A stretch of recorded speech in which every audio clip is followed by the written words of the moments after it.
Are you confused about what business to start or what should be your niche, whom to serve? So, not an issue. We will solve these, all the issues, all the challenges, all the questions in this video.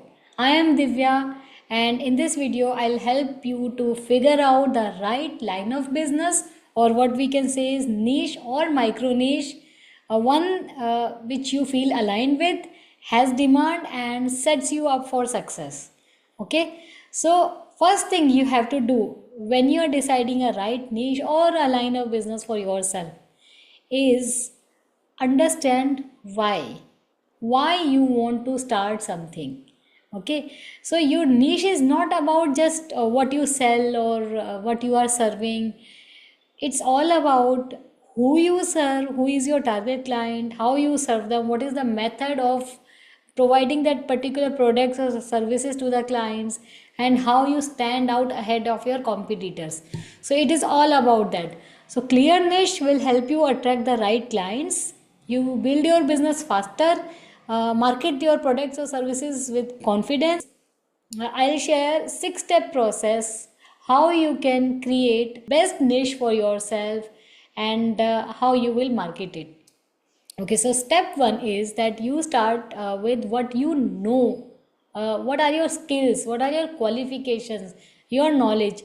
Till now, you might be, if you're watching this video, you should be at least 13, 14 years of age. So you have got some experience, right? So starting from this age till the age of your life, till your life has ended, you can go ahead, follow this 6-step process, and start working out on your niche. So first thing is, list down all the activities which you are good at. You maybe your skills, your qualifications, your experience, whatever you are good at, just list it down. Okay, this is on the one side of paper.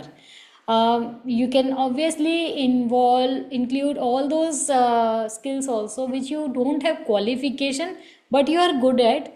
So later on you can go ahead and gain some qualification also if it is mandatory. Okay, second thing is identifying what you love doing. So let's say if I am a lawyer by profession, for example. Now, it's not important that I will enjoy everything in my field. So, there might be some things which I love, not only in my field, but yes, outside of my field also.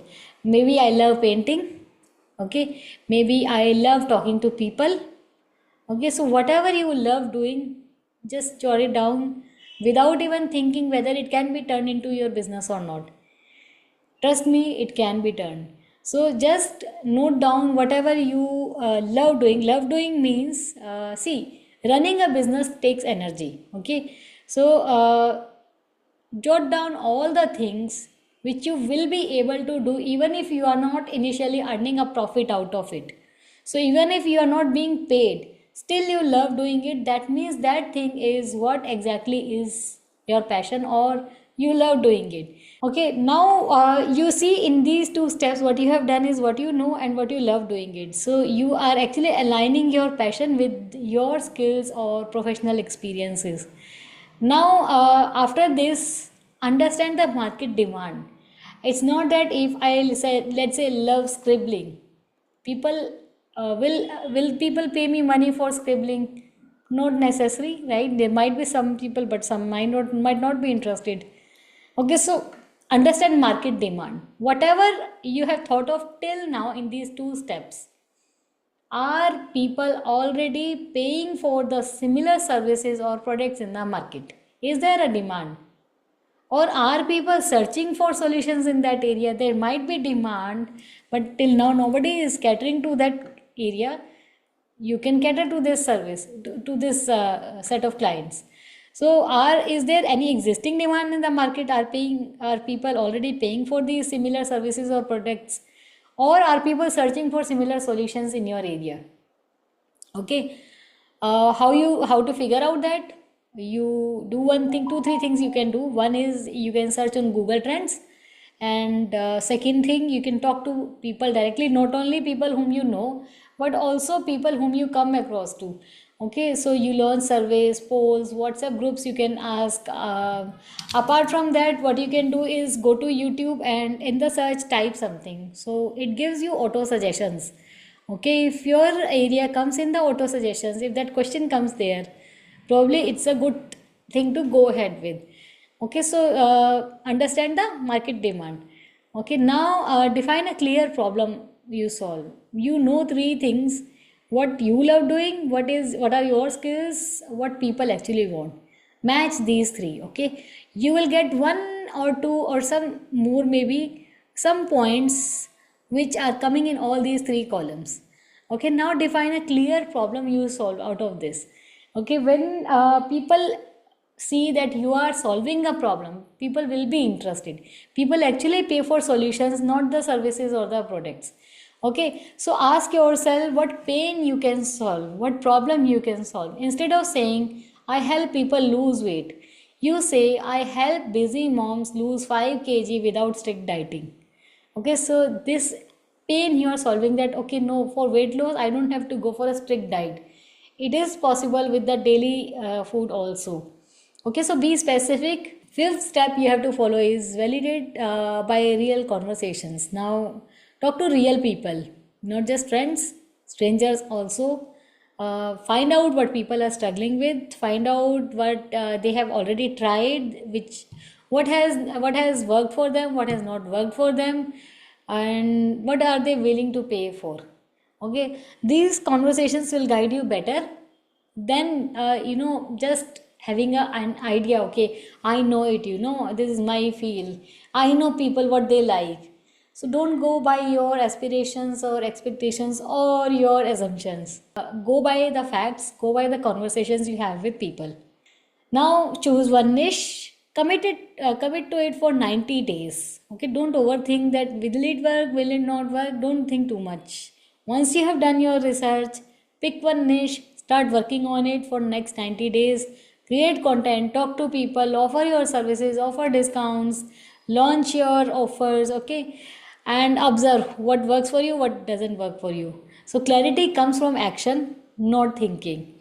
So till the time you are thinking, nothing will work out. When you start taking action, you start gaining that experience that what works. Okay, so I'll give you a few examples of how to define niche. For example, if I say I'm a parenting coach, now this is good. But if I say I am a parenting coach for the moms of teenagers, this seems better, right? So another example, I'm a sari seller. Okay. Instead, I can say I'm a sari curator who design customized saris for different body shapes. Yes, obviously it looks better, right? Let's say I'll take another example. Okay, I am a seller of home accessories. Instead, I say that I am a curator of cleaning devices which can clean the edges of your home. Or instead, we can say I am a creator of or seller of specific cleaning devices meant for cleaning the hidden corners of the house. Okay, now it works well. So you have to explain some specific pain of the client and with its solutions. Now remember, your niche is where your passion lies, where your skill lies, and where there is market demand also. So where these three things match, that is your niche. So if you want, you can revisit this video, make down notes, pause and then make notes, pause and then make notes, but be sure that at the end of this video you are crystal clear of what you want to do in your business, what is your niche and what are your target clients, all that you have already created. Thank you.